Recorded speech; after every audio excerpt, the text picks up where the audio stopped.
Hi guys, I'm not sure if anybody is watching. This is Ad-hoc Saturday Tinkering in the Shack live stream. Let me switch to the workbench. Does that work? Right, and I also have the HamRadio on the TS talk group, European HamRadio show. So if you want to say hi, you can give me a call. This will be probably fairly boring for most of you. What I try to do here is follow in the footsteps of the Ham that managed to replace the broken LCD display of the TH79-E with a nice IPS display, and I'm failing spectacularly. So today is basically checking all my wiring, and then I can go to the step where I check all my software. Let me maybe show you quickly what I have working right now. I'm one USB port short. Hang on a second.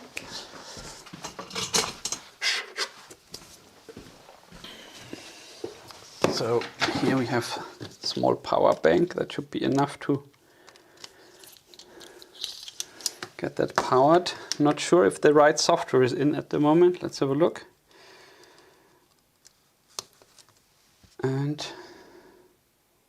yeah, the right software is in. I'm not sure if you can see that. But yeah, basically the idea is to replace that broken LCD with a similar sized IPS display. And in order to do that, you have to, well, you need a microcontroller, you need an IPS display, and you need an interface to the original Kenwood handset. And so far, the display side is working. So I wired up the pins of the display correctly to the microcontroller. And as you can see, you can, well, get a quite nice display. Okay, it's dirty, but that's just because it's on my bench. And the tricky bit is now getting the communication from the handset going. Yeah, I mean, in theory, it should not be a miracle. It's a 8-bit data bus, and then you have a read and a write and a enable. No, you have an enable pin and a read-write select pin and a register icon pin. So basically 3 extra control pins on top of the 8-bit data bus. And it's one of these well, the HT 86650 communication protocol, so it should be doable. It's not rocket science, I just can't get it to work.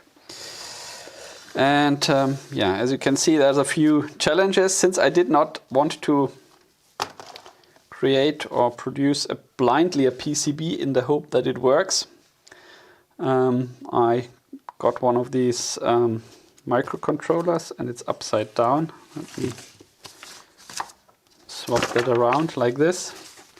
It's a Nucleo 32 board STM32G4, and the OM who did that modification before me, or where I'm shamelessly stealing my inspiration from, he used a different form factor. Let me find it. Yeah. Yeah, as you can see, he was using a different microcontroller that is harder to solder. This was what he came up with. But I think it has a, yeah, it's not so easy to solder, so I thought that one, which is more or less closer to the AT-tiny328P, I think that's the same format, that should work better. I mean, in the end, it's the same microcontroller. It's just a different package, and that package I think is easier to solder for me. So I thought I'll go for that one. But if you do that, then you have to basically redo the pin assignment, and I have that on another printout somewhere out of frame here. And you basically, well, you get this nice development environment from ST where you can basically select which processor are you using. And since all these processors are so pretty complicated these days that every pin has like 10 different functions, you can basically configure it for, you know, simple GPIO input output, or configure it to be a SPI bus or a UART bus or a ADC or whatever. And yeah, so there's a lot of configuration and register writing going on, and ST makes that quite easy with their development environment, where you basically, you know, from a drop-down box, or basically you go with a mouse pointer and say, click on this pin, and then you say, I want to use this pin as a GPIO input or output or SPI port or whatever is possible. Yeah, so you basically graphically configure that. And then you click a generate button, and it generates all the function stubs in initialization to initialize the microcontroller in the correct mode that you've selected graphically. So that's quite convenient. The code it generates looks like ass. Sorry, I have to say it like that. It's sometimes, you know, the indentation and sometimes tabs or trailing spaces at the end. That looks a bit dodgy, but it's definitely convenient. Yeah. So this is what I did, more or less. I took the original project for the different microcontroller and basically adapted it to this one. And now, of course, the question is, did I make any wiring mistakes? So here you can see the pins that my stuff should connect to. And as I'm careful, don't want to rip off anything. And as this is on this Nucleo development board, the next challenge is basically all the pins I want to use here on that little black bug have to end up here on the side on the pins. And by default, the configuration is as close as possible to an Arduino Nano as possible. So not all pins by default not all pins of the processor go by default to the pins of the Arduino Nano. So if you can see here, I don't know if you can see, let's use a sophisticated dirty tool to help you see. As you can see, there are several jumpers here on this Nucleo board. Like, I don't know, can I get that in frame? I need a macro lens and a better camera. I'm not sure if you can see this.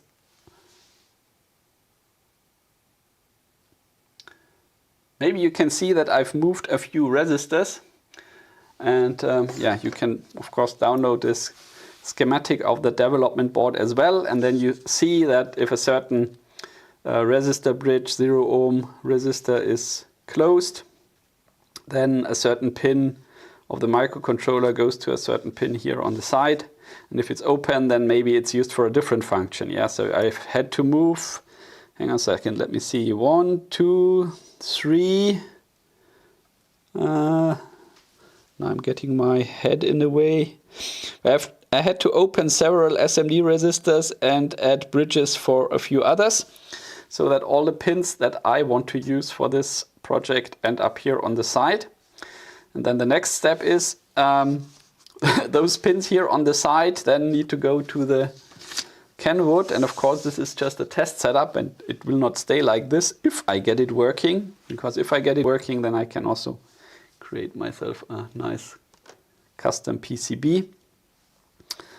So all the pins here are connected there, and then I have to go through this flat flex cable and hook it up to the real handset. Yeah. So the question is, did I make a mistake in configuring the jumpers? Did I make a mistake wiring these pins here to these connector pins?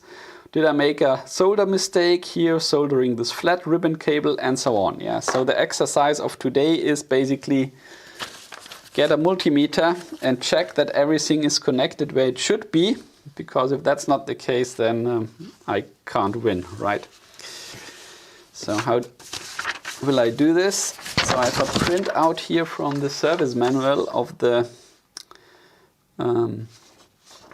TH79-E, and here I have a print out of the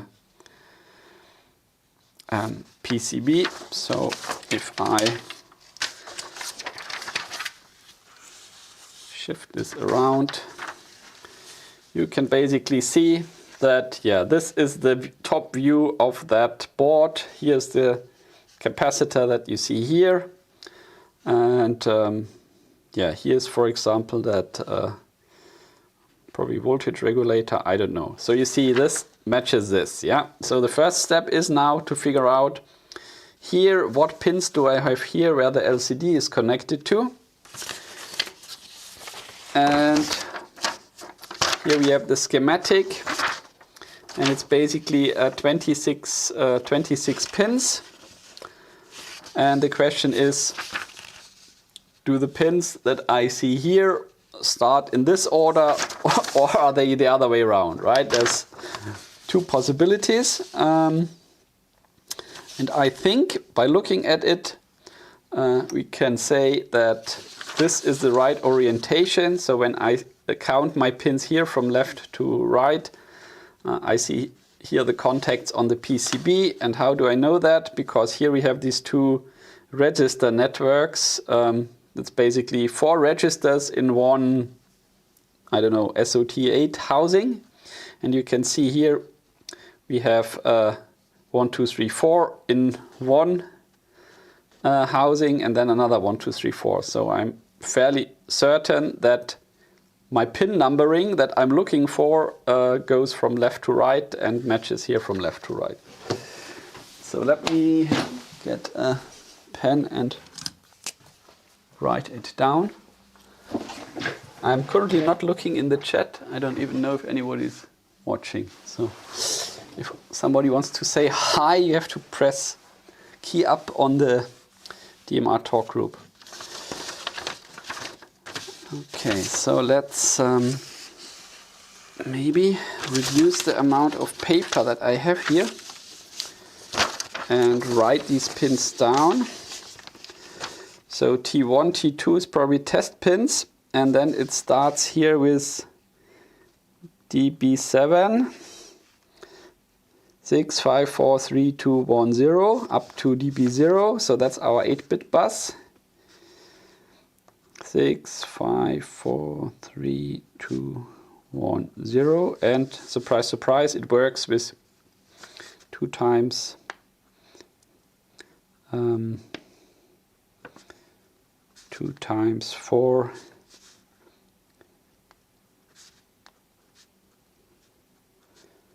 resistors in one of these SOT8 housings.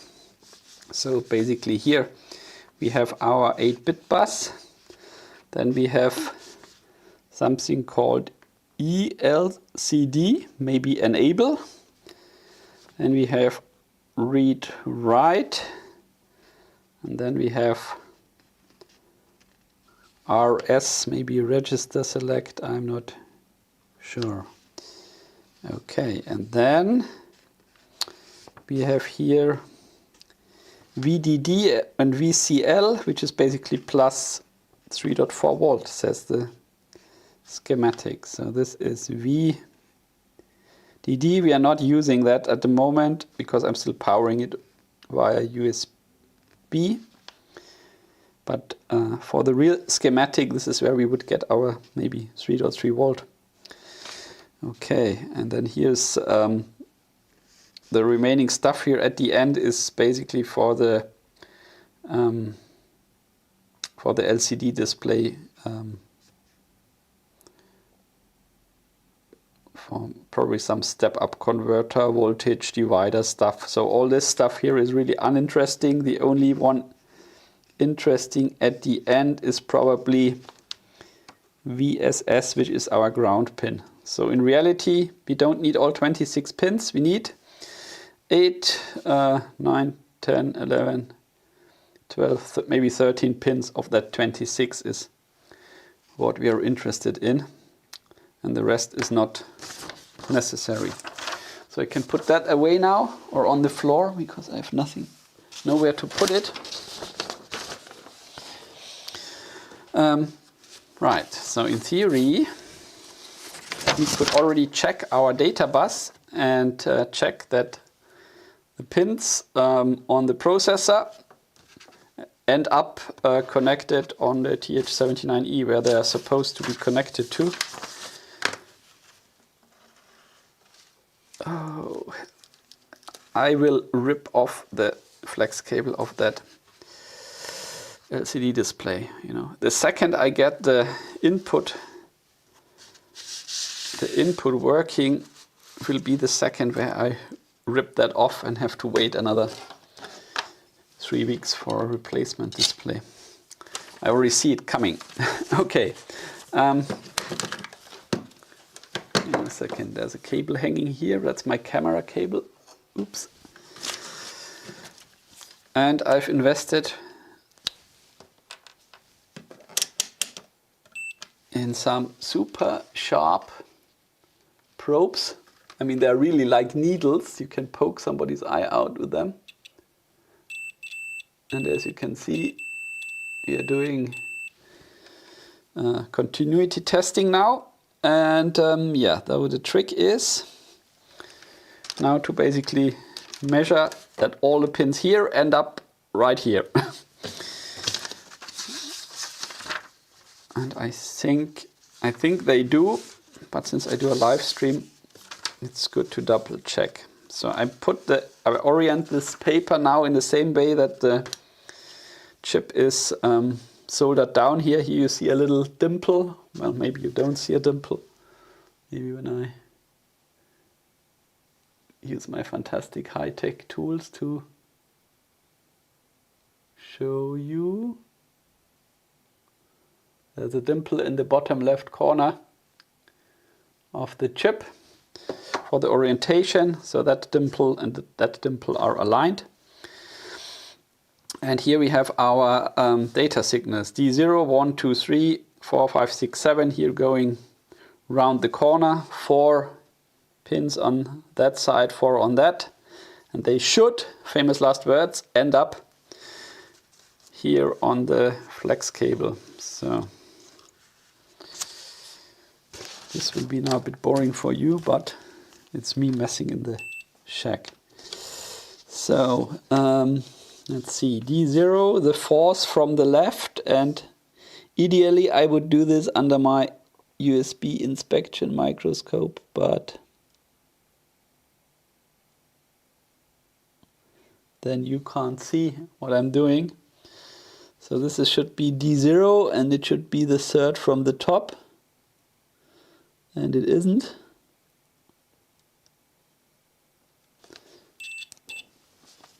Let's try here. So 1, 2, 3. So this one should be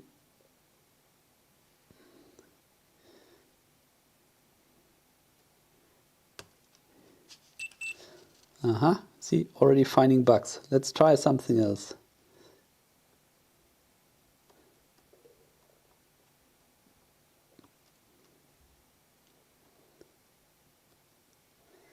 It's not very promising, is it? Haha. Yesterday I checked them, they were all okay. Okay, maybe I'm not poking enough. So let's see, number 3 should go here. Yeah, that works, yeah. So from trying to figure trace D0. D0 is the third pin here from the top, goes here to this one. So, and now D0 should hopefully also end up here somewhere on my microcontroller. And if it doesn't, then I am doing something wrong. And I don't hear anything. Maybe that's already my mistake. Who knows?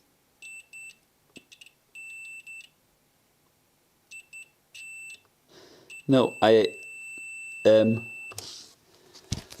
wrong. Hang on a second. Did I mess up? No, I did it wrong. Double checking. Yep, it starts here from D7 counting down, not from D0 starting up. Yeah, so I was basically starting at the wrong corner because this is D7, third from the top, going here, and should be the fourth from the bottom here, and it is. So that's D7. Then D6,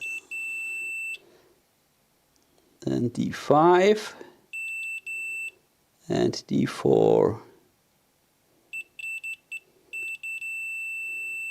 Good. Then D3 and D2 and D1 and D0. Okay, as you could see, at least from this side of the Kenwood, all the 8 wires make it to the right pins on the microcontroller. Now let's look at the special stuff, and the special stuff is special, and I think only the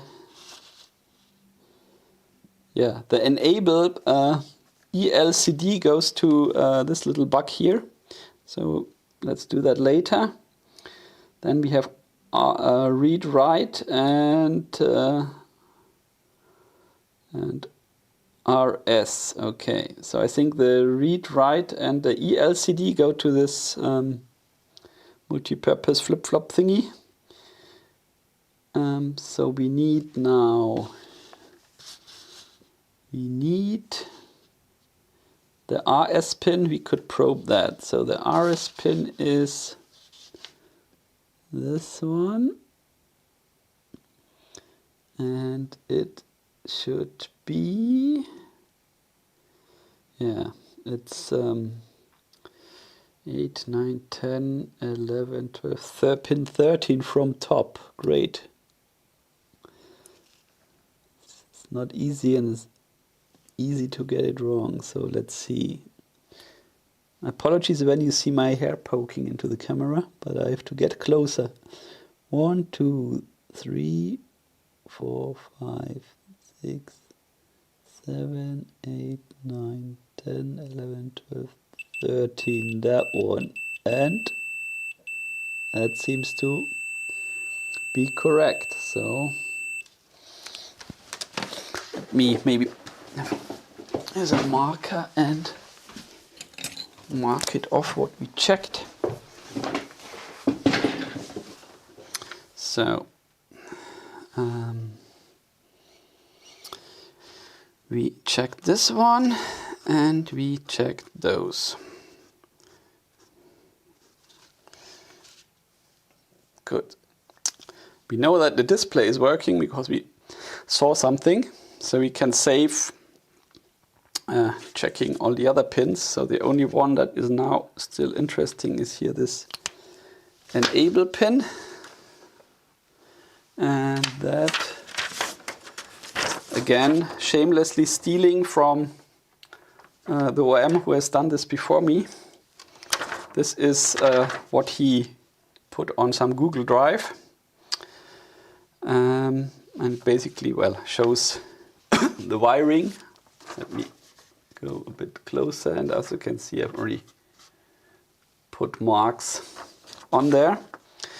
So one pin is missing, and this is the enable pin, which goes to this SN74LVC1G97.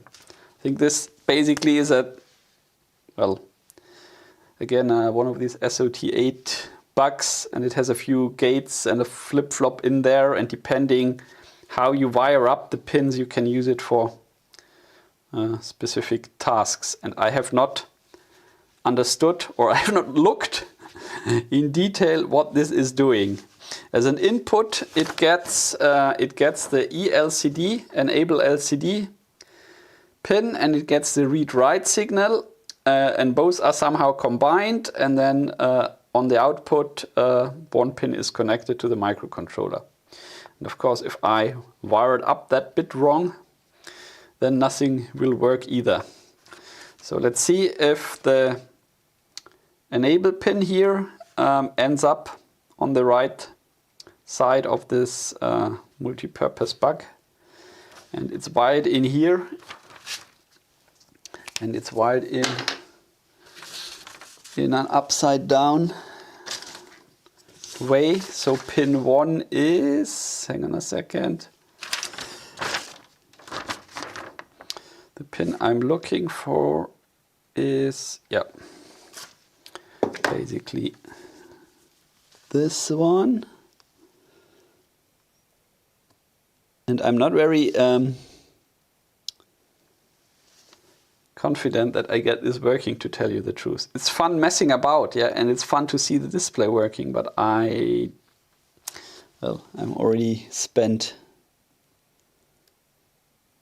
a lot of time on this, and I can't get the data connection to the microcontroller working. So enable pin goes here, the third from the left, 1, 2, 3. Yeah, that is also correct. So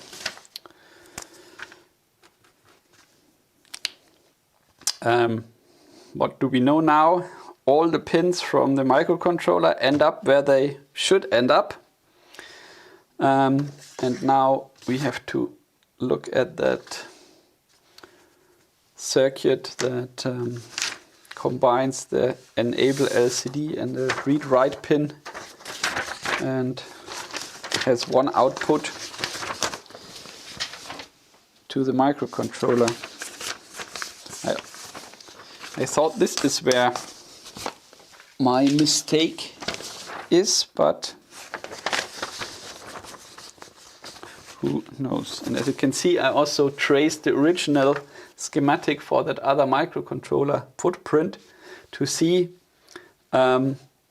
if this schematic here matches with this picture, because it's easy to have a mistake. So I have a second sanity check on top of the schematic that the guys applied.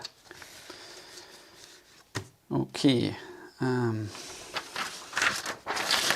think I've successfully lost anybody that is watching now.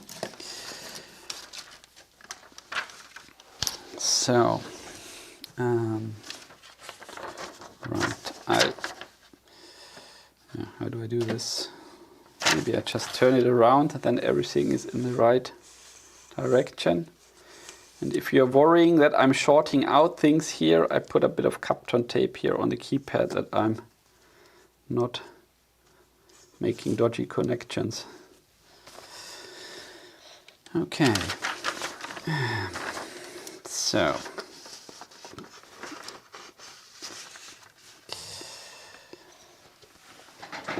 now this little tiny speck of dust that you can hardly see is this multi-purpose gate thingy.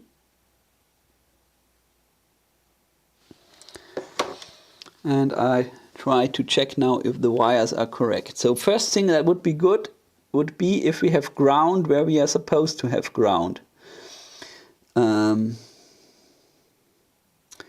Right, in order to measure that, I would need to know where ground is on that STM. And since I've put it upside down now, ground is maybe this one, the second from the USB connector. Hang on a second. Check the orientation of this thing as well. Yeah, this is one. So ground should be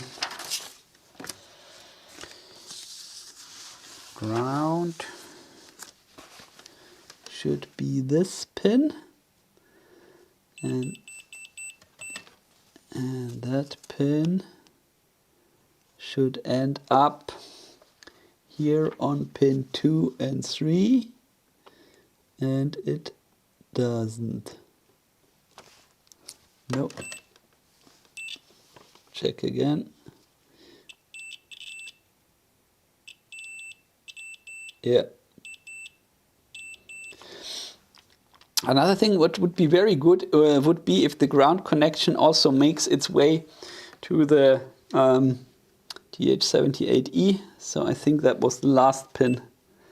So that's 26, and as you can see, that should be the last one here. Yeah, so the ground is also connected. I mean, if you don't have a return path for our current, then nothing will work.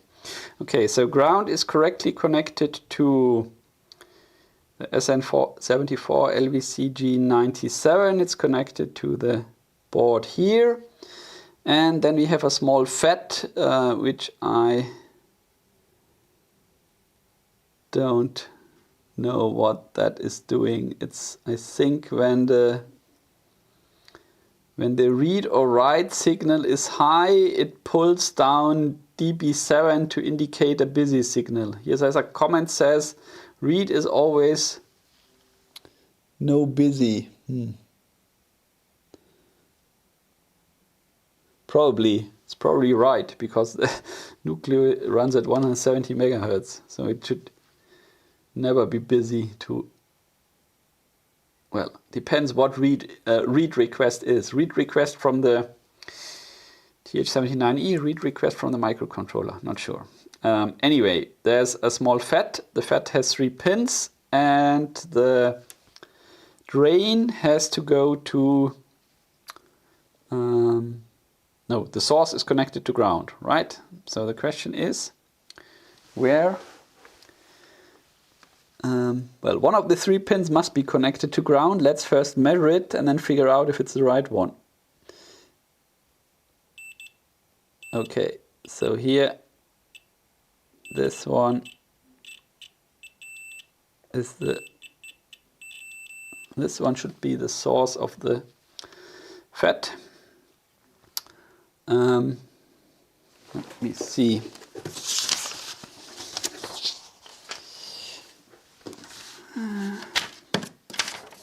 I'm missing one sheet. Which sheet am I missing? No, that one.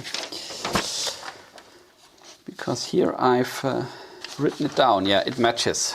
So if you saw here from the schematic, well, from the original PCB of the guy, you see that the pin, the FET here is connected to ground, and ground is of course all the big thing here around, so it's correct. So ground connection is correct. That means on the other side, on the other side we have the gate, which is here, and the gate must be connected to pin 4 of that chip. Let's see. Good. And it must also be connected to the read-write pin, which I have to count again.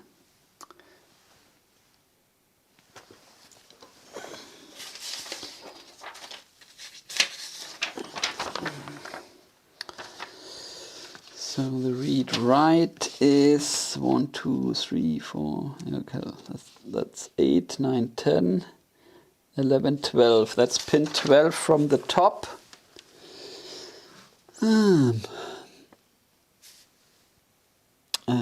From this top.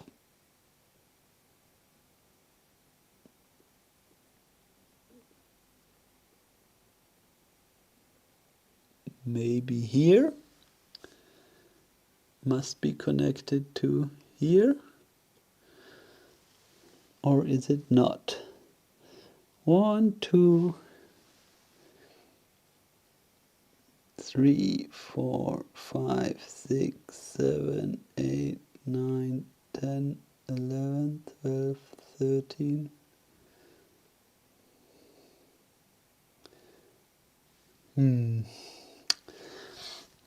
Let's start earlier. Let's say here 1, 2, 3, 4, 5, 6, 7, 8, 9, 10, 11, 12, 13. So this one is 13. I should just write it down once and for all. Otherwise I will always get confused. Come on, I need a different pen, and I write it down and rule out one source of balls up. So when we say this is the top and start here, so that's 3.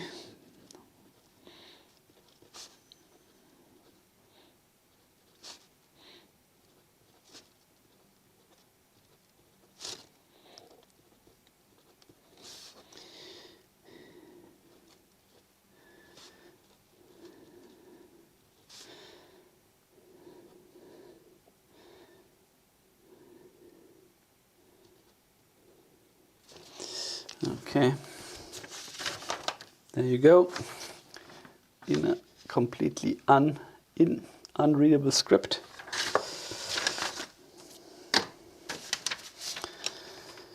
Okay, and I was right, I'm looking for pin number 12.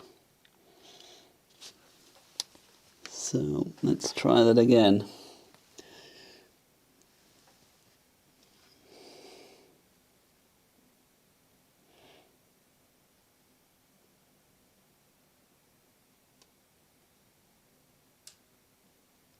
This one maybe?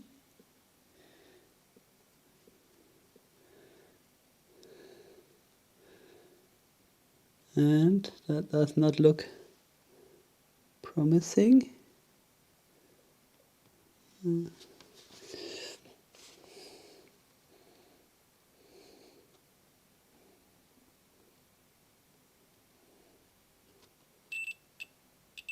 Okay, so on this side it seems to work. So this is pin number 12, I think. And it's pin 12, read write, goes here to 1, 2, 3, 4, 5, 6, 7, 8, 9, 10, 11, 12. Yeah, it's a bit fiddly to probe. So here we are at number 12. Why are we here not at number 12?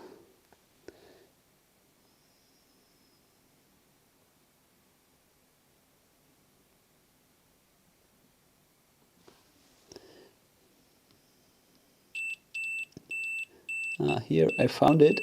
I just don't know if it's number 12. Let's see. 12, 10, 9, 8, 7, 6, 5, 4, 3, 2, 1. Yeah, seems to be right. Double check. It's really very tiny. I should use the USB inspection microscope. But then you can't see anything. Okay, let's try one more time. Paranoia double check.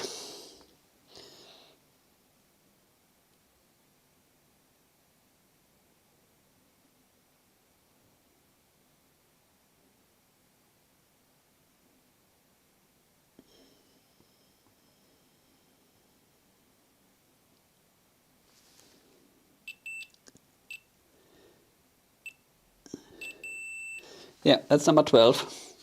That's the read-write pin. Good. And since we've also checked the connection between here and here, we know that the read-write pin also goes to the skate thingy. Reset we have checked, so now you have to check the ELCD pin, which should go here or on pin 1 here, and ELCD is pin 11, so one earlier than the one I've just probed. So let's see if it ends up here on pin 11 on the connector. It does. And so there's a high chance that it also ends up on pin here, pin 11 here. So careful counting. 1, 2, 3.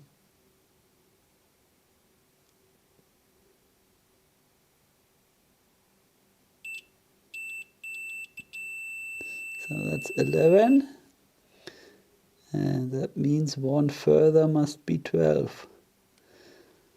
No, 12, 13. I'm having really problems with the probing the 13. Maybe I've not cleaned up all the flux when I soldered in this thing.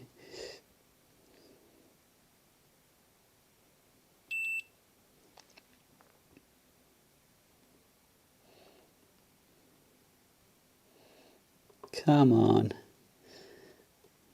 I need to poke it a bit sharper. So if that is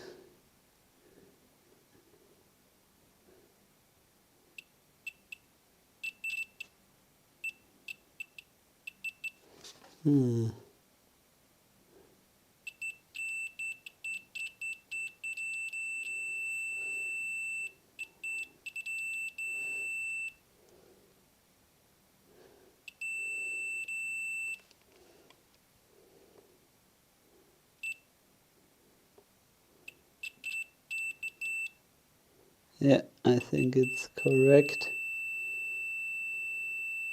This is the ELCD. It should be pin 11.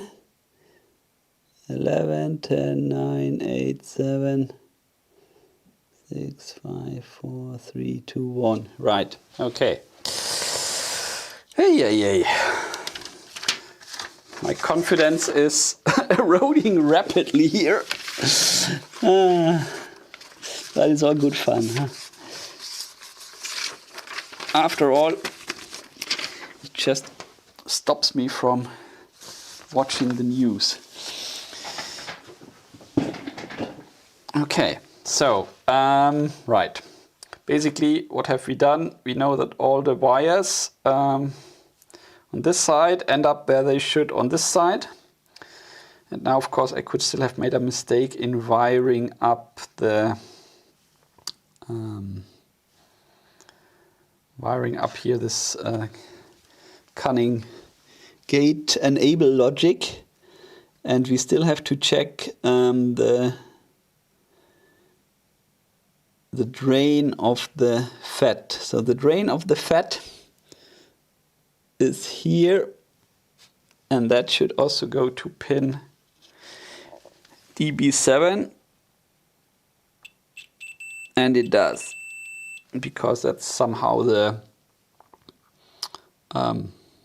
brute force way to tell the system that it's not busy. I don't know, it just pulls down the data bus. Okay, and then we've checked ground as well. Yeah, basically I can't see anything catastrophic wrong here. Of course, there could be some stupid soldering mistake, because I obviously don't have the right tools to solder down these flex cables. So the best I can always do is just, use something like this, press it down, and then go with the soldering iron up and down with enough flux, and hope that everything makes a connection. But of course, if in theory something is shorted because of my bad soldering, that would in the end mean I'm not seeing the right bits on the data bus, and the software that I got here is not able to decipher. So there could be a mistake here where I've shorted some pins. So maybe I should go measure between 1 and 2, 2 and 3, 3 and 4, and so on, just to make sure that not a pin that is next to each other is shorted. Maybe that is a good thing to do. So 1, 2, 2, 3, 3, 4. As you can see, I'm just going down here to make, and here there's something shorted, but that should probably be the voltage supply, because in the schematic I saw that 2 pins are connected together, and those are the 2 pins that I expect to be connected together. But apart from that,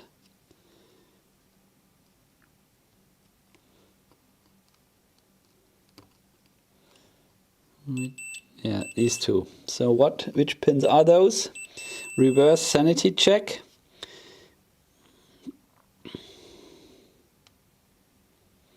One, 2, 3, 4, 5, 6, 7, 8, 9, 10, 11, 12, 13, 14, and 15. No.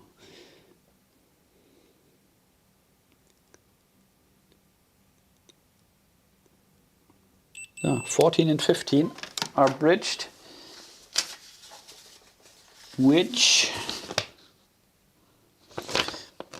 we can see here as well, because that's VDD and VCL of the LCD display. So that's our 3.5 volt power supply for the LCD, and I'm not using that. Okay, so if you wonder how does this mess look from the bottom, it looks absolutely disgusting. Let me flip it around without ripping the LCD. And as you can see, yeah, well, it's a mess of hand-wired stuff. But hey, it's a prototype, right?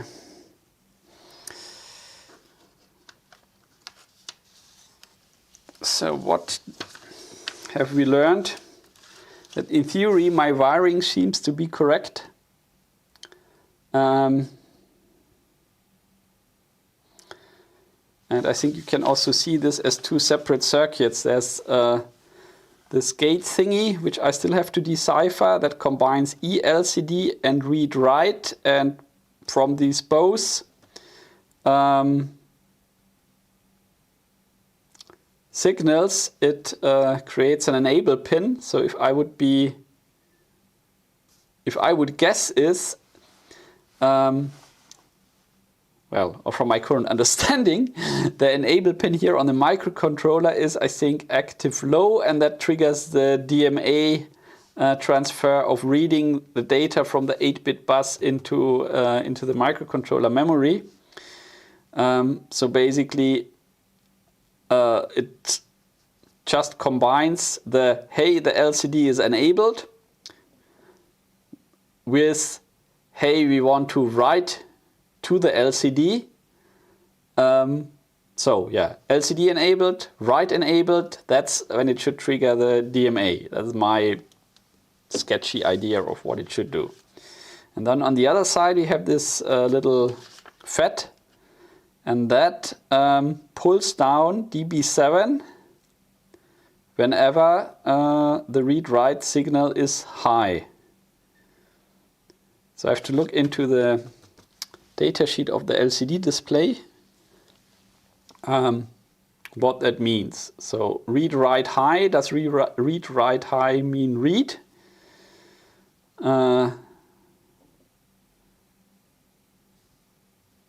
I don't know if read is even enabled. Yeah, so somehow this the magic here with the busy signal. I mean, why would the Kenwood read stuff from the internal memory of the LCD display? I mean, in theory, the microcontroller should know what it has written to, but maybe it could it could try to read some status bits. But I'm not sure if this is not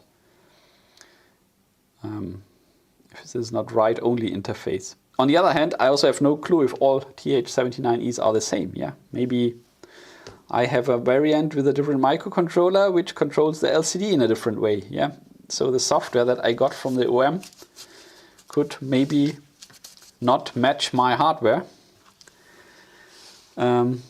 So the next step is go back, hook up the development environment, and poke around with the software a bit more.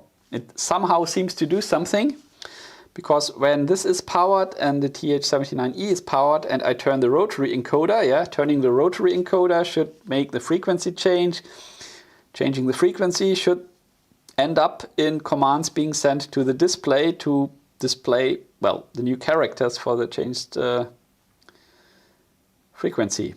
So something is happening there, or at least I get an interrupt and it gets a burst of data, but all the data that it gets is just not interpreted in a way that it ends up on the display. Yeah, so that's why I thought, are all my data bits connected? Are they also connected in the right order? It all seems to be according to plan.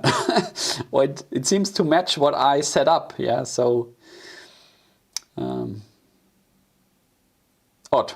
Not sure why it's where I'm stuck here. But maybe that's the perfect chance to quickly look into the chat if anybody is listening to my ramblings and gives me the ultimate tip that I'm an idiot and I should have connected this or that pin. The perfect. You can't lose somebody who is already lost. Hi Abe, I don't know if you're still with us. And there's Arnold who goes to the HamRadio flea market. Very good. Okay, so briefly I had three listeners or watchers. Okay, I think I'll have a think what to do next. Maybe I'll hook up the scope and make sure that this enable read-write microcontroller DMA transfer enable thing is working correctly. Maybe also hook up the DB7 line to the scope. Unfortunately, I don't have a logic analyzer where I can basically hook up all the bits, because then it would have made sense. This is probably what the original author of this mod did, is he hooked up the original LCD display with some breakout boards, connected the logic analyzer, and basically could exactly see what happens on the bus. So I don't have a logic analyzer, so I can only hope that the schematic provided works and I didn't make a fatal mistake. Good. Well, as this stream says tinkering in the shack, I think I should switch gear. How long is the stream running? Oops. The stream is running since, I don't know, an hour. Anyway, what I will do next is put this stuff on the side and check my delivery from Hobby PCB. I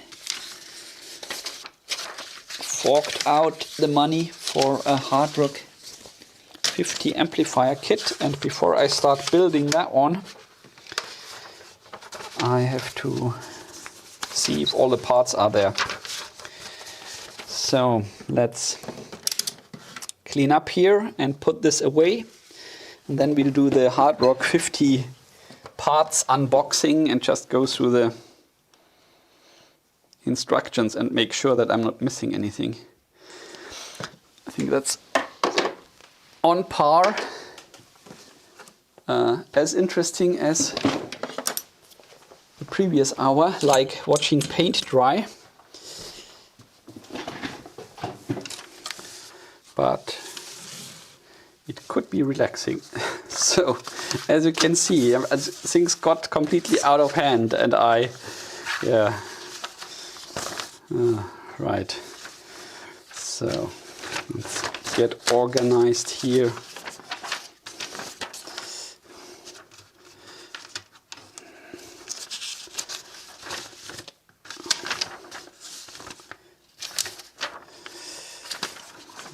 Okay.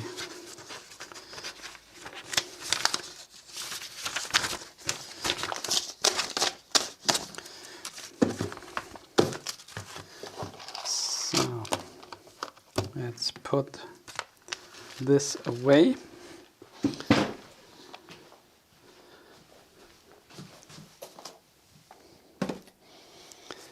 Oh God, you should see how messy it is here in my shack. Everything is covered with half-finished projects. It's a disgrace. Here we go.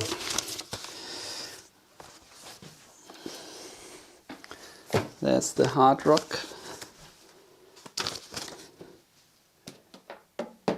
bit. And now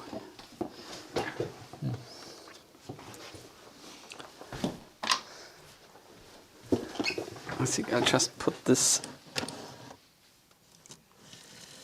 out of reach here a bit.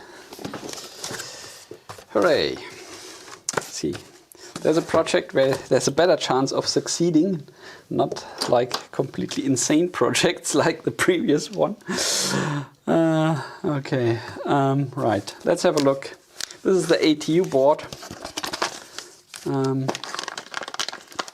And I didn't print out the ATU instructions yet, but we could have a look on the PCB. The ATU comes readily built, so you just, in quotes, have to mount it into your existing HamRadio 50. And this is one of the last, or the last, kit of the HamRadio 50. And I think they said they would only provide readily built. Okay, I mean the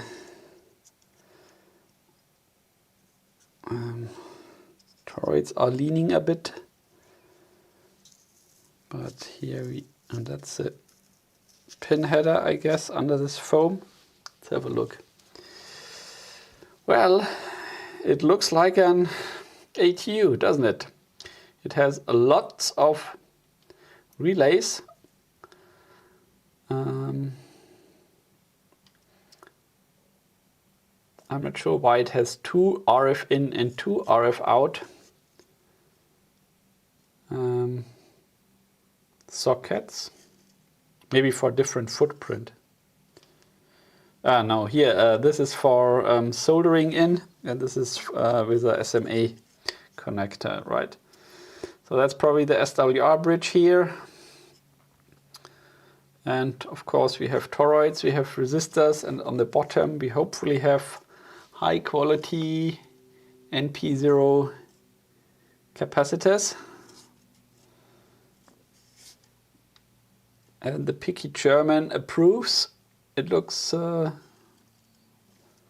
nicely built. Okay, that one solder connection is not to my liking. What is that?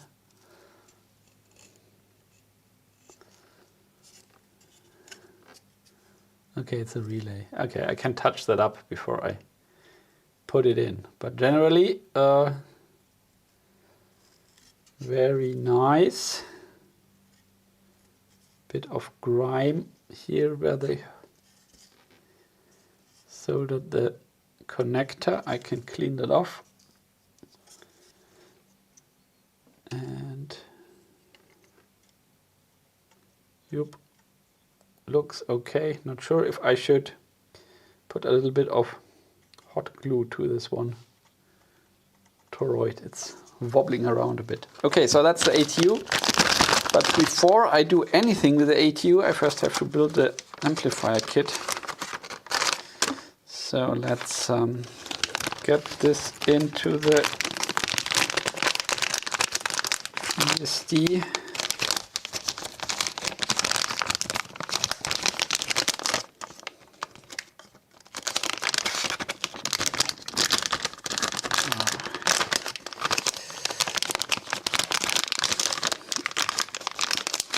So I think it will be a while until I come there. So that's the power supply cable, and that's probably the connectors to wire it into the hard rock. And this is probably the mounting bolt where it's mounted on top of the case. I also got the case, I didn't show you that. So that's the ATU. And now what I really want to do is here go through the parts and tick them off that I got everything. I won't start building today because I'm still having fun with my previous failed process. Oh, something else. Good. Yep, so I check the parts and then I'll end the stream. That's the plan now.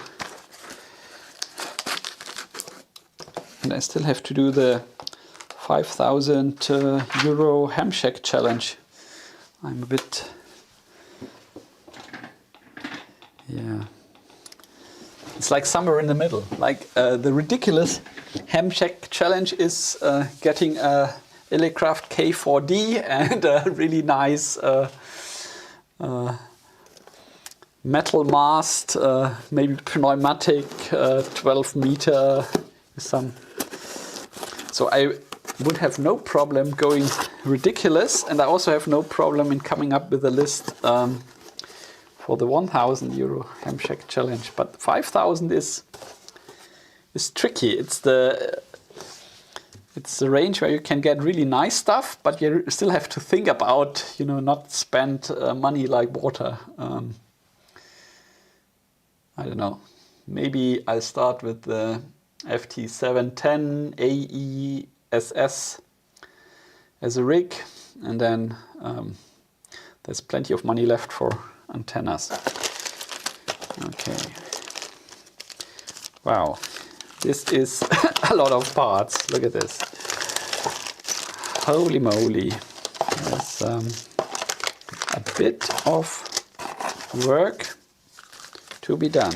But before we look at the parts, let's have another look at the PCB. And they were very quick at shipping, so I can't complain. Paid with PayPal, and a few days later it was on the road. And then of course it's 19% VAT on top here in Germany.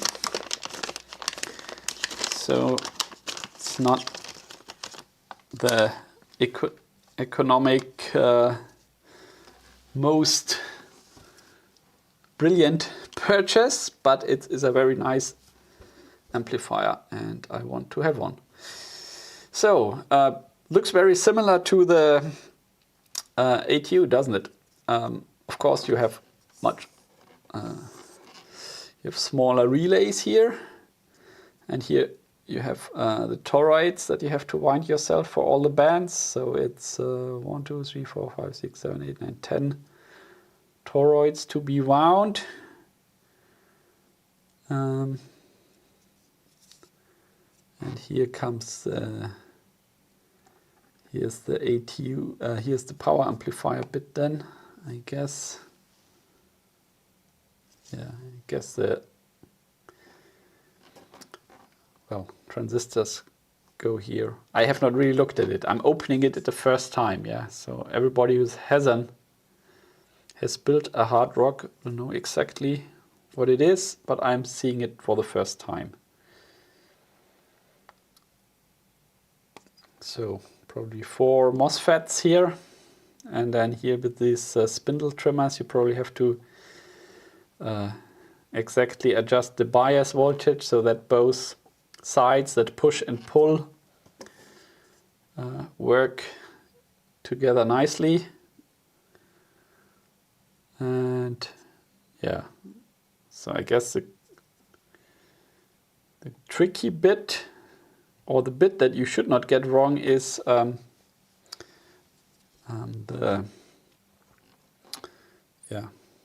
toroids here or the ferrite contraption here in the middle for the push-pull amplifier thingy. So that could be a bit tricky, but the manual is epic. I had a quick peek into the manual, so I'm sure if you do it carefully it should be doable. So, why is this open, by the way? Have I ripped that, or did the customs inspect it? Yeah, it was customs inspected. Yeah, it looked too much like something dodgy. Okay, so let's see. I need another pen to tick off my parts. And this is the LCD display. I already see that. Again, in theory, this LCD display is the same protocol than what the Kenwood is using. Yeah, so it should not really be rocket science if it's the year 2025 to get that working. Good. So LCD. We have the LCD. Then bicolor LED. Yeah, right. Bicolor LED. I guess that's what I'm looking for. I think this is the bag for the LCD display. I'm not taking it. Should I really take it out and count parts? I'm lazy, but why not? Let's do it properly. If it's worth doing, do it properly. Good. So we have a LCD header that looks like a lot of header to me. More header than I need.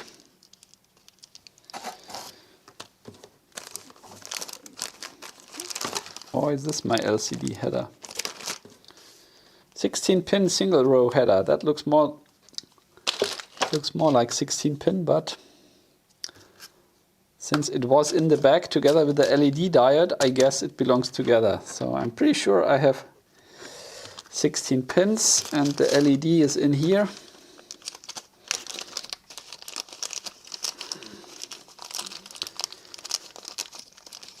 Here, this is the tricolor LED with, well, basically 2 LEDs in one housing with a center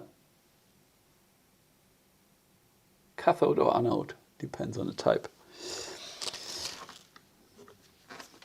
Then we need a mounting screw.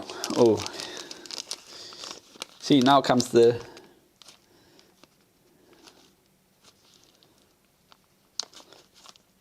interesting. But the nice guys from Howie PCB gave me measurements not only in inches but also in metric, so I can get my meter and see if I got the right sizes. So let's see, we need standoffs. Now you have to be careful to not mess around. We have 4 short spacers and 3 long spacers. That seems to be right. So the long ones are 9.5. No, that is not right. Nylon mounting spacers. I have 3 spacers which are 6 dot something, not 9.5. Okay. And this one 4.8. Yeah. So the 4.8s I have.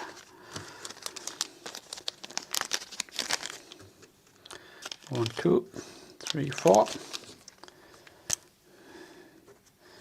And then we have 7 screws, nuts with integrated washer. Interesting. This is neat, huh? I've never seen that one. That you can get screws with integrated washers. It's a new one to me. So 3, 4, 5, 6, 7.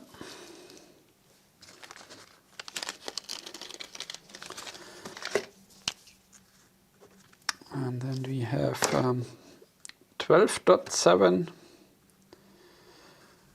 4 and 3 again. Okay, so we have 4 screws, 12.7 millimeters. So the question is, how do you measure that from top to bottom, or here like this to the head? Probably to the head. And it's 12 dot something. Yeah, I guess that's those are those.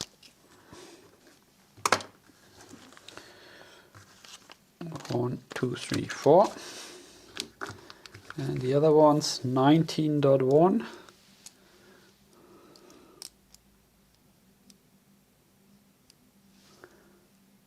Yeah, that's longer, isn't it? No, it's not 19.1, it's 18.5. Okay. Well, 19.1, 18.5, good enough, I think.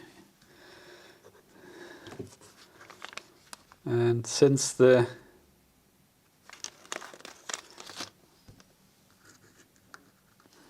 let's say there roughly 19.1, and these spacers are 6 dot something millimeter, not 9 dot something millimeter. 6.3 maybe, but I guess they are the right ones.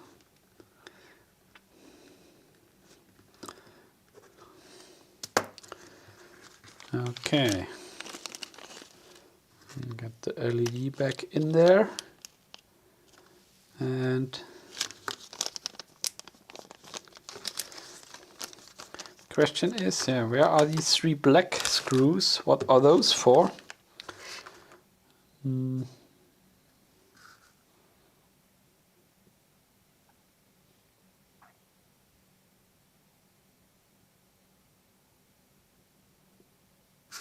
Not sure. Maybe I have 3 black ones here that I don't know where those belong to. I mean, if they would be for the case, I would have expected 4, not 3, right? So we have 3 black screws that I don't know where they belong to. Rear panel LCD assembly. I guess this is this bit.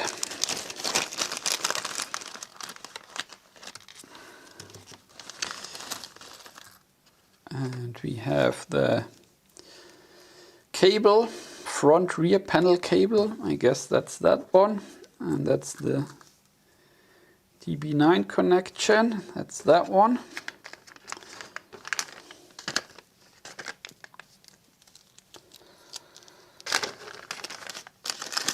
And then we have more fantastic screws, 3 mounting screws, 15.9 millimeter. Oh well, 15 dot something at least.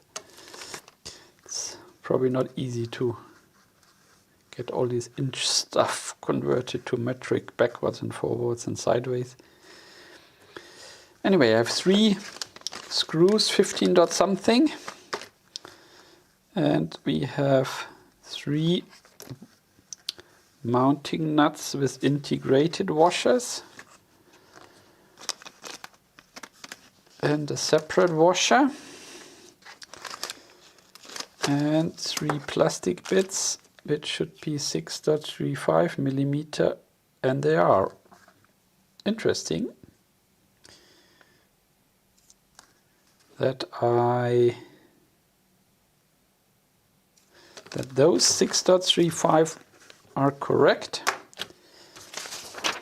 and those 9.5 millimeter spacers are in fact 6.3. So the question is, did some guy by accident grab the wrong distance spacer? But I don't know.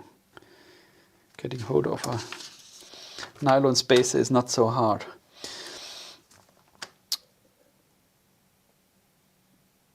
Yep, interesting. Maybe they picked the wrong one here.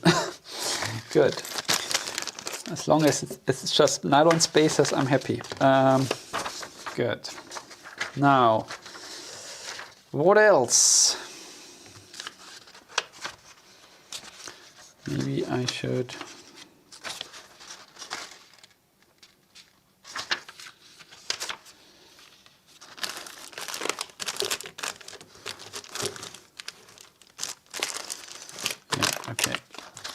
have a quick look at the big parts. So I guess there's a front panel and a back panel, which is not listed here in the part list, but of course you need it.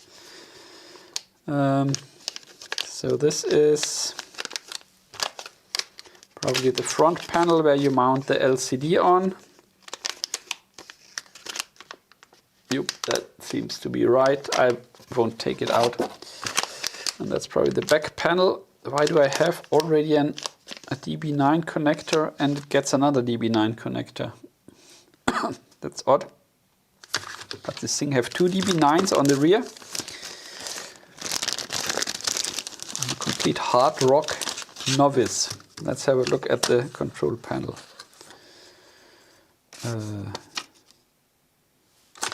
Right, this is definitely the back. Then we have, yeah, that's the back side, and that's the front side. Ooh, bloody hell, guys. You could have deburred the holes for the buttons a bit nicer. That looks a bit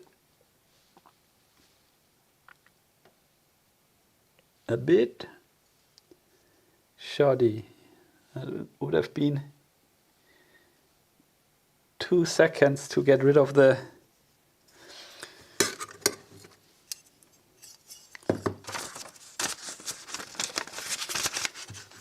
ridge, but complaining because I'm German, right? Ignore me.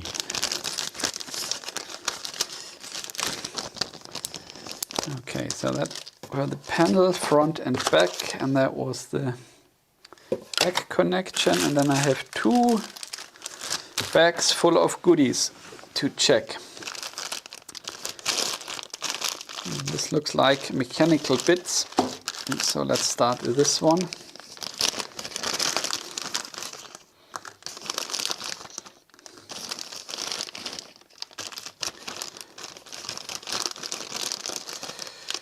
Hooray, hooray. Okay, let's do the wires first, then I can put them away again. I have 3m05 enameled wire. I'm not measuring the length of that wire. I trust that it's enough. Good. Toroid wire. Good. Then Kynar wire.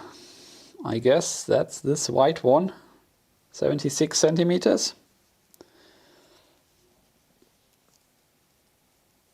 What is Kynar? Is that a brand? Who knows? So I guess this is for the SWR bridge or so. Then Teflon wire white blue. Guess this is that one. What have they done here? Somebody's already chewed on it.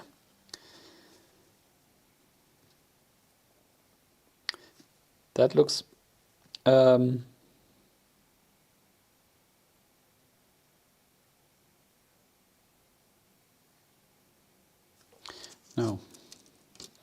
White, blue? Not sure. I guess this is 15 centimeters, so this must be that one.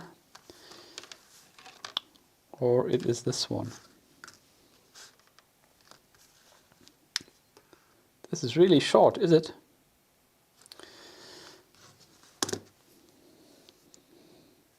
I mean, this is the RG316. 30.5, I doubt it. I'm not sure if if all the metric lengths are correct. I mean, that's not 30 centimeter. 30 centimeter is, that's 20. I'm too picky. Let's see. Yeah, 30.5 centimeter is not this one. This is maybe, I don't know, 19.5. Good.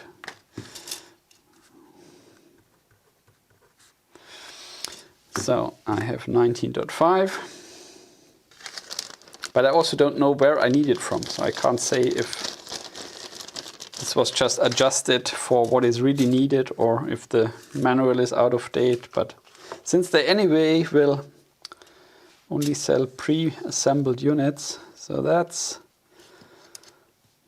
15. Now that's correct. This one's correct. And then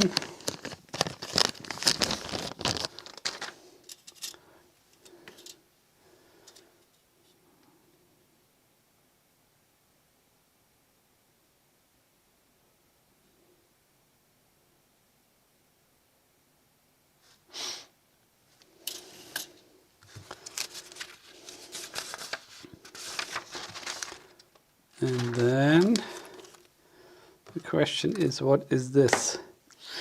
It says here Teflon wire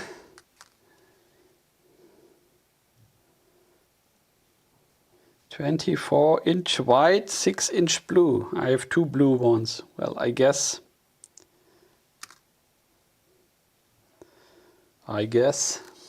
Don't know. What is this white one?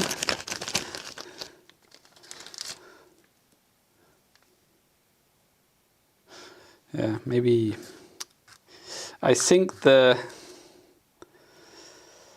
smaller one, this one, is for the SWR coupler, because obviously that doesn't need any power going through. That's just for measuring SWR. So I guess this is the 76 centimeter Kiner wire, and mine is blue, and here on the picture it's white. And then here it says Teflon wire white, 24-inch, and blue 6-inch. So I think these two together belong to this column. Yeah, so that makes sense.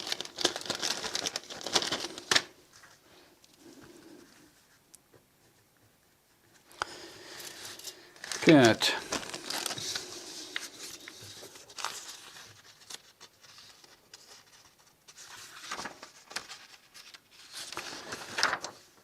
And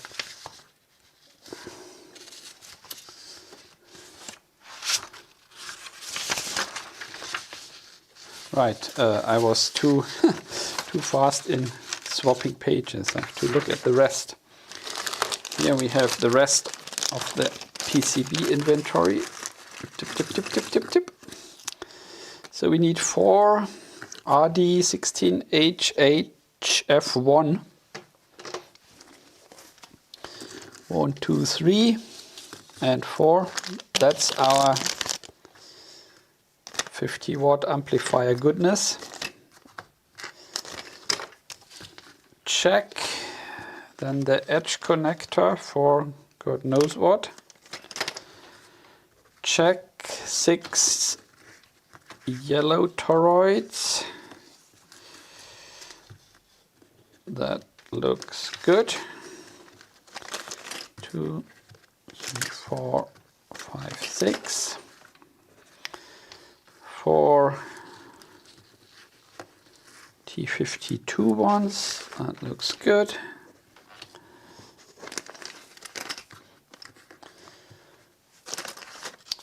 Then I think this is the relay that I get because I didn't order the QDX whatever fast CW switching unit. Then a temperature sensor LM35. Oops, and it says LM35 on. And then we have here the transformer. Check. Oops, like this.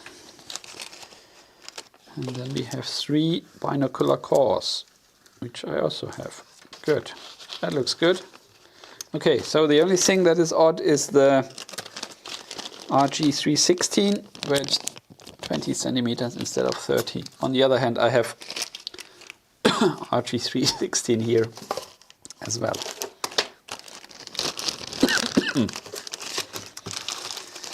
So this can go back into this bag.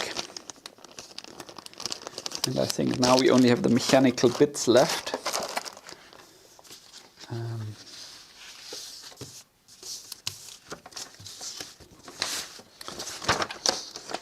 So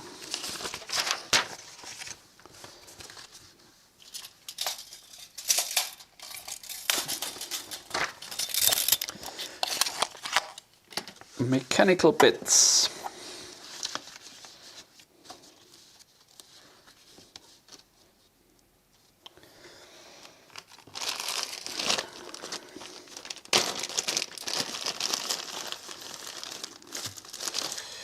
Yeah. DC input cable, even I can understand how that looks like. Then we have 2 UHF panel connectors, maybe, I'm not sure. Maybe I will build mine with 2 BNC connectors instead. And I hate UHF connectors. Then a power switch. Hang on a second. Where?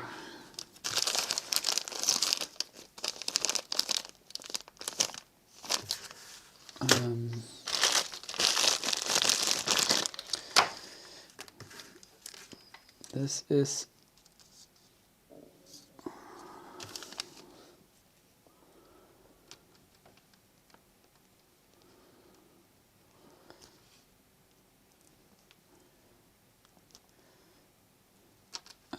this is 2-pin connector power switch cable.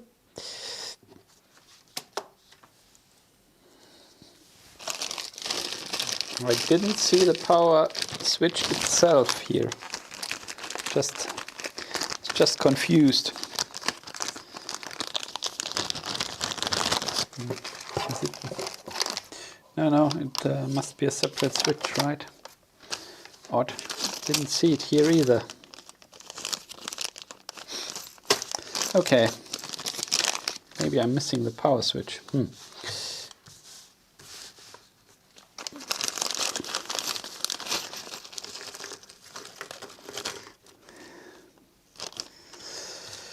Okay, so we have 4 rubber feet.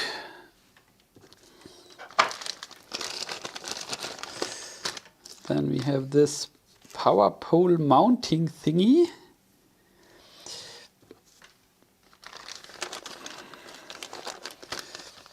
Then we have 3 sachets of heatsink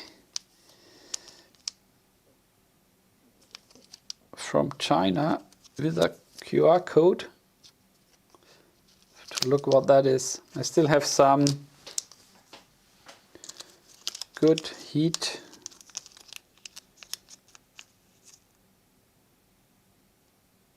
heatsink compound. That's what I wanted to say. Yeah, I still have quite good heatsink compound for when I built my last PC. So let's see. I'm not sure if I use that or the one from the PC build, because this is usually not super great thermal conductivity, but if it's long-term stable and sufficient thermal conductivity, you can use it. Don't know, let's see. And ground lugs, 2 ground lugs, I have them. Then 4 nickel plated brass standoffs. Oh, I think I'm also doing this wrong. This should go back into the other bag, not into this bag. Let's put this into this bag. 1, 2, 3.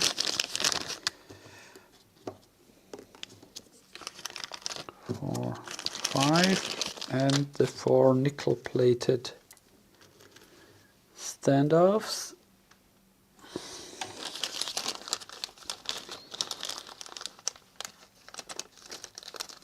Oops, and now it's gone. It's making its way.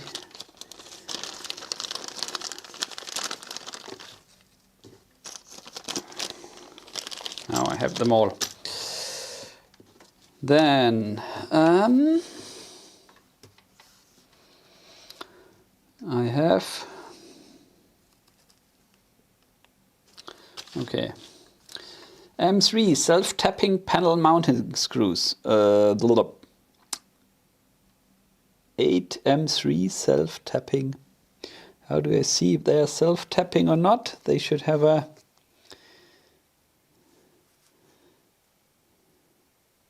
front panel, rear panel mount. No, it must be the black ones, right? 1, 2, 3, 4, 5, 6, 7, 8. I have 8 black screws for a black anodized case. That makes sense. And of course those are don't look like this, but I have 8 screws. Then nuts with integrated locker, 9. 1, 2, 3, 4, 5, 6, 7, 8 and 9. That looks good.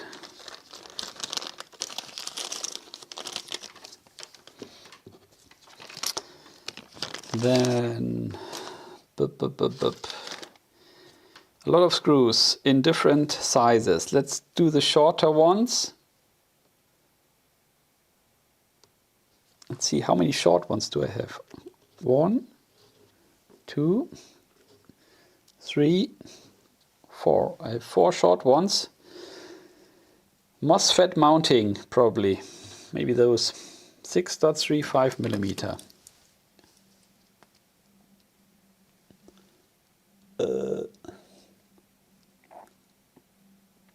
Well, it's 6, but it's okay. So I guess those are those. 1, 2, 3, 4. Then I need 4 screws 12.7 and 9 screws 9.5. So the longer ones for 1, 2, 3, 4.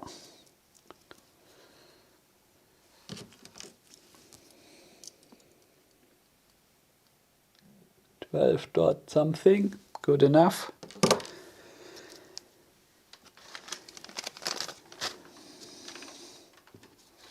And 9 screws 9.5 millimeter. 1, 2, 3, 4, 5, 6, 7, 8, 9. Okay.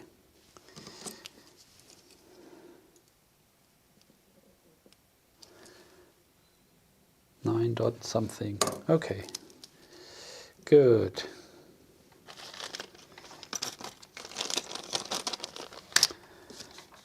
So that means okay, QSK pack inventory. I did not buy that, so I don't have that. So obviously not. And then breakaway header, QSK, blah blah blah. Relays, no, that all belongs to the QSK pack, I think. So, nope. I think that was it. So I'm missing the power switch and maybe the nylon stand off. Somebody grabbed the wrong length when assembling the kit. Let's see. Let me look into the manual. Maybe they've changed the necessary size and you need shorter ones now. Let me see.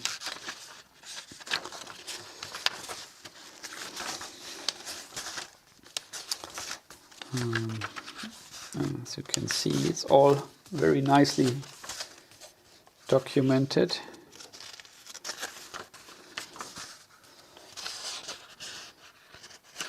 And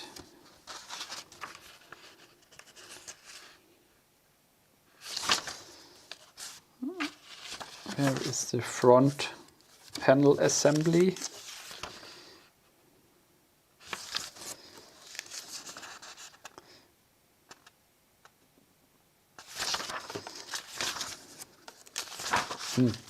Come on. It's time to end this stream and find some. Here, front panel assembly. Blub, blub, blub, blub.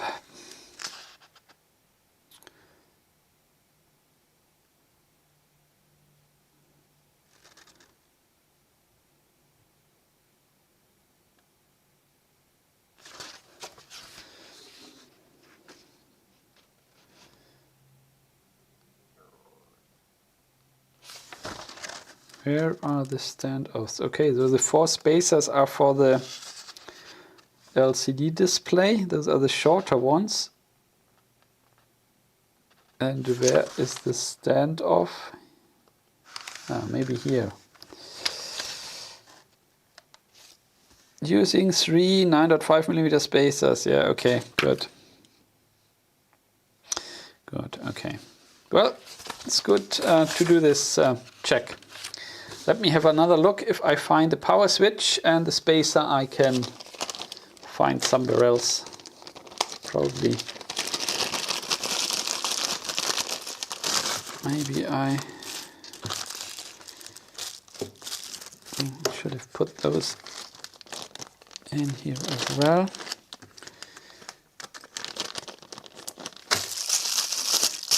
Yeah, I mean, this is clearly the SO39, SO239 or SO238. I never know. No, 238.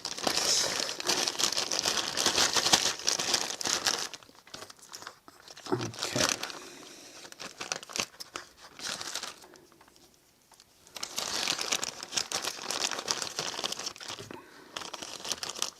Okay, so I know that the power switch is definitely not in the ATU board because there was just the PCB in there. So let's see if I missed it or if it's missing. We went through here and didn't find a power switch. Went through this, we went through this. Yeah, 3 black screws that belong to I don't know where. And nope. Good. Well, the good thing is nothing is missing that will stop me from building this thing. But I need to find a power switch. Let me see. Is there a cutout for one on the panel?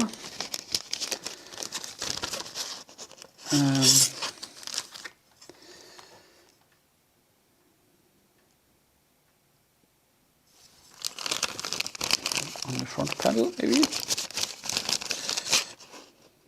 Yeah, I guess this is where it would go. Okay. But it's probably also just a small low current switch to give a signal to the control board. So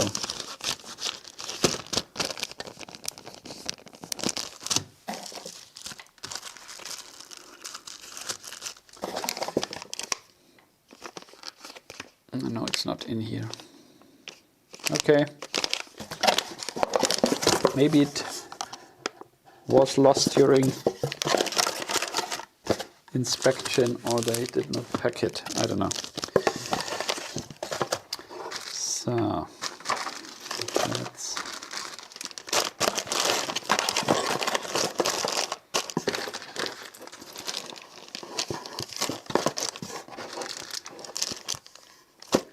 put this all back in somehow.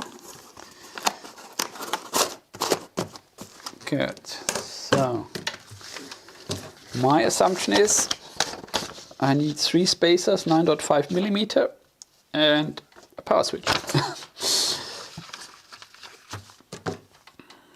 Okay, so far so good.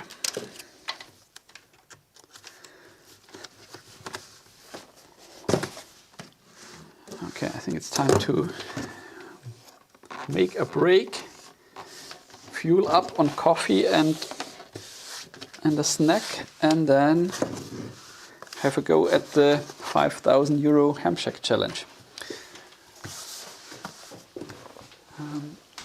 Yeah, shame that the bloody switch is missing. That's a bit annoying. Anyway, I should be able to get a replacement. Okay, guys, I don't know if anybody watches this stream. It's just me pottering around, and I just let the stream run. So yeah, that's it for the moment. I'll just say thank you and see you tomorrow at the European Ham Radio show. Bye guys.